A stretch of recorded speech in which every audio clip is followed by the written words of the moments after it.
اس میں کچھ تو مومنین سادہ ہیں، بہت سادہ، بس حدیث دیکھی اور اس کو پکڑ لیا، اور کچھ باقاعدہ سازشی عناصر اس کے اندر آ گئے۔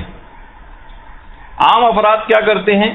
کہ ہر حدیث کو پکڑ لیتے ہیں، جہاں پہ امام کا نام لکھا بغیر کسی تحقیق کے، مثلا کہہ دیا کہ دیکھیے جب حدیث کے اندر یہ آیا کہ امام نے فرما دیا کہ چھپکلی کو مار کر نہانا واجب ہے، تو اس کا مطلب ہے کہ جب امام نے کہہ دیا تو اب اس میں غسل کرنا چاہیے چھپکلی کو مارنے کے بعد۔ کتنے ایسے افراد ہیں جو حدیث کی کتاب پڑھی اور اس کے اوپر عمل کرنا شروع کر دیا۔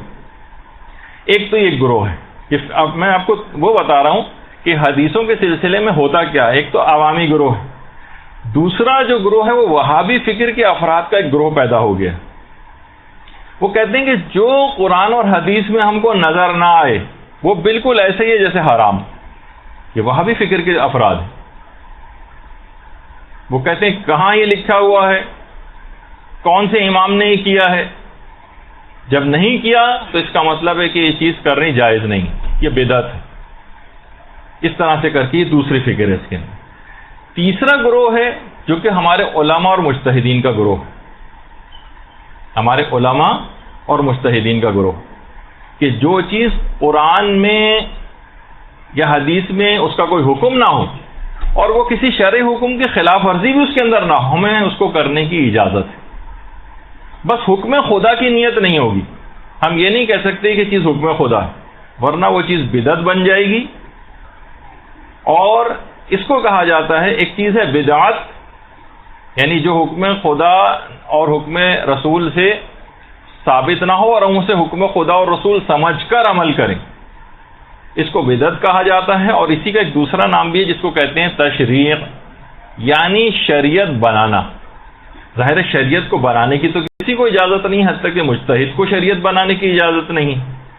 جو حکم خدا ہوگا بس وہ صرف اس کو کشف کر کے، اس کو استنباط کر کے آپ کے سامنے پیش کرے گا۔ اگر کسی کام کے لیے آپ یہ کہیں کہ امام نے حکم دیا جبکہ آپ کے پاس اس کی کوئی دلیل نہ ہو،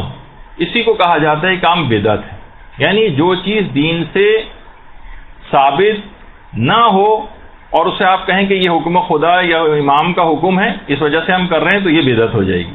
اس کے لیے دو الفاظ اور آتے ہیں، اس کو کہتے ہیں، ایک کو کہتے ہیں ورود،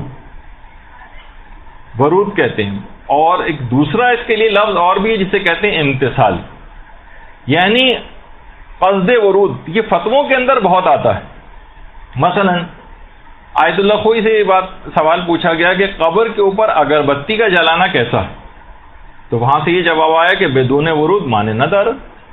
اگر آپ ورود کہتے ہیں کہ یہ چیز احادیث کے اندر وارد ہوئی ہے، یہ حکم امام کی طرف سے ہے، یہ حکم اللہ کی طرف سے ہے، یہ رسول نے حکم دیا ہے، جبکہ وہ موجود نہ ہو، لیکن اگر یہ والی نیت نہ ہو اور ہم کہیں کہ بھائی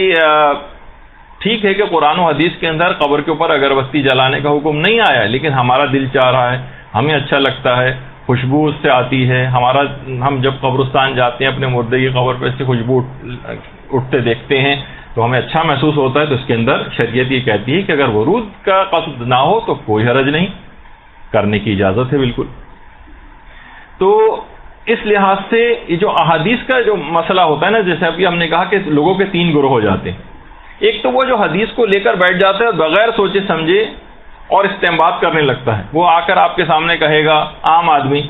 کہ بھائی آپ کہہ رہے ہیں کہ سید جو ہے وہ غیر سید سے عام صدقات وغیرہ لے سکتا ہے، سوائے اس سے صدقہ واجب نہیں لے سکتا یا توہین والا صدقہ نہیں لے سکتا،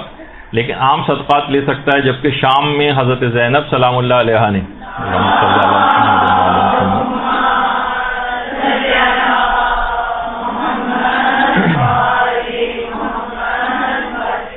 صدقے کے خرمے لینے سے انکار کر دیا تھا، تو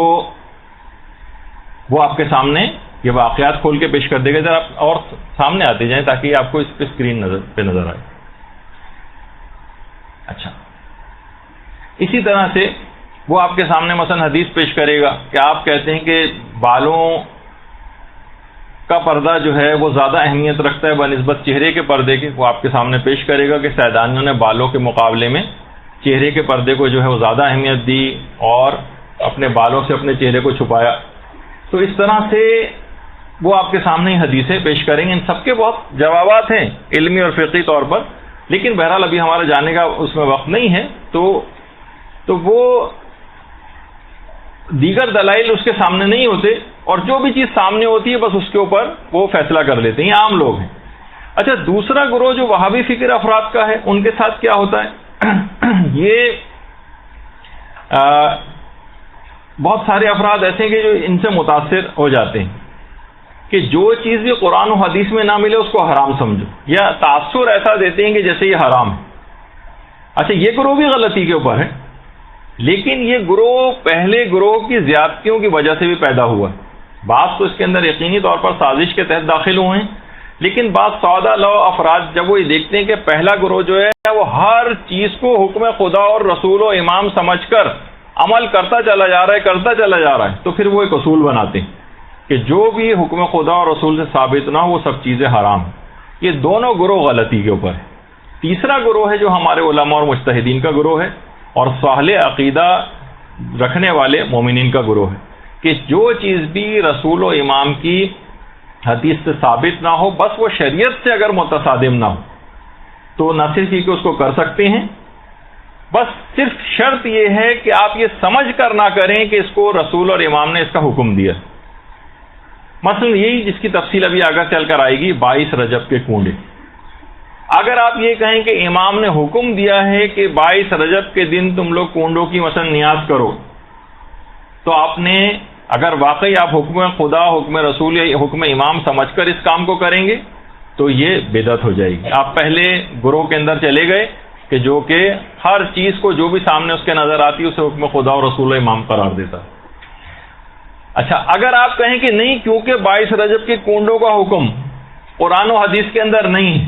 اس وجہ سے یہ کرنا صحیح نہیں ہے، کرنا جائز نہیں ہے، یہ بدعت ہے، آپ دوسرے گروہ میں چلے گئے جو وہابی فکر کے افراد کا گروہ۔ اور اگر آپ کہیں کہ ٹھیک ہے کہ رسول و امام نے حکم نہیں دیا لیکن ہمارا دل چاہ رہا ہے، بہت سے نیک کام اس رسم کے ذریعے انجام پاتے ہیں جن کی آگے چل کر بھی تفصیل جو ہے وہ آنے والی ہے، تو ہم اس نیت سے اگر اس کام کو کریں کہ ٹھیک ہے خدا اور رسول نے حکم براہ راست نام لے کر کنڈوں کا اس طرح سے نہیں دیا کہ مخصوص معین تاریخ پر اس قسم کی نیاز کی جائے، لیکن اس کے اندر بہت ساری نیکیاں اور ثواب کے کام ہو جاتے ہیں، اس وجہ سے ہم نے ایک دن مقرر کر لیا اور اس دن ہم اس طرح سے نیاز دلواتے ہیں، مومنین کو بلاتے ہیں، تو اس کا آپ تیسرے گروہ میں چلے جائیں گے جو ہمارے علماء اور مجتہدین کا گروہ ہے، جو کہتے ہیں کہ اس کو کرنے میں کوئی حرج نہیں ہے، اور کیونکہ آپ نے امام سے اس کی نسبت بھی نہیں دی ہے، نہ آپ پہلے گروہ میں جائیے نہ آپ دوسرے گروہ میں جائیے، بلکہ علماء اور مجتہدین کا جو گروہ ہے اس کے اندر آپ قصد ورود نہ کریں اور نیاز اس انداز سے کریں تو اس کے اندر کوئی حرج نہیں۔ اب مسئلہ سارا یہ ہے کہ عمل آپ کے سامنے باقی رہ گیا ہے، نیت دماغوں سے نکل گئی کہ اصل نیت کیا کرنا ہے، کون سی نیت کرنا ہے کنڈے کرتے وقت، فقط عمل ہمارے سامنے رہا۔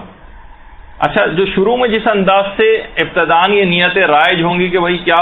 تو وقت گزرنے کے ساتھ ساتھ لوگوں کے دماغ سے اصل نیت چلی گئی،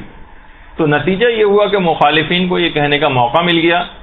کہ دیکھیے کہاں، اچھا اس پہ ایک اصول بھی انہوں نے بنا لی کہ جو چیز بھی ثابت نہیں ہے امام سے رسول سے، آپ کہیں گے وہ سب چیز، تو بہت سارے وہابی حضرات نے جیسے کہنا شروع کر دیا کہ کب آپ کے کسی امام نے کہا ہے کہ مثلا جلوس کے اندر مثلا آپ ذوالجناح نکالیں، مثلا کسی امام نے کہا ہے کہ جو ہے وہ آپ علم جو ہے اس طرح سے بنا کر چلیں جلوسوں کے اندر، کسی بھی جگہ جب یہ نہیں کہا ہے تو پھر آپ جو بھی اس انداز سے چیزیں کر رہے ہیں سب کی سب بدعت ہیں اور یہ جائز نہیں، کیونکہ کسی بھی جگہ ان کو نہیں کہا گیا۔ تو کتنے ہی مسائل دیکھیے رسالے عملیہ کے اندر ایسے آتے ہیں جس کے اندر لکھا ہوتا ہے کہ اس عمل کو رجائے مطلوبیت کی نیت سے کیا جا سکتا ہے، رجائے مطلوبیت، امید ثواب میں، ٹھیک ہے وہ چیز قرآن و حدیث سے اتنی زیادہ ثابت نہیں ہے لیکن پھر بھی اس کے اندر ایک رجحان شرعی پایا جاتا ہے، یعنی آپ اس کام کو کر لیں امید ثواب میں، بس نیت یہ نہ کریں کہ اس کا خدا اور رسول نے حکم دیا۔ تو بہت سارے افراد ایسے ہیں جو آج کل کچھ پڑھے لکھے حضرات بھی ہیں اسکالر ٹائپ کے، وہ کسی بھی مسئلے کو اٹھاتے ہیں اور اپنی حتمی رائے دیتے ہوئے یہ کہہ دیتے ہیں کہ یہ چیز ثابت نہیں۔ دیکھیے فقہا نے بھی اس کو رجائے مطلوبیت کی نیت کہی ہے کہ رجائے مطلوبیت کی نیت سے کر سکتے ہیں، کہ اس کا مطلب ہے ثابت نہیں ہے بیکار، تو رجائے مطلوبیت کو سمجھا جاتا ہے کوئی بیکار سی چیز ہے، کوئی فضول قسم کی چیز ہے معاذ اللہ، کہ ثابت نہیں ہے تو بس ایسے ہی ہے، اس کا کوئی حقیقت اور حیثیت نہیں،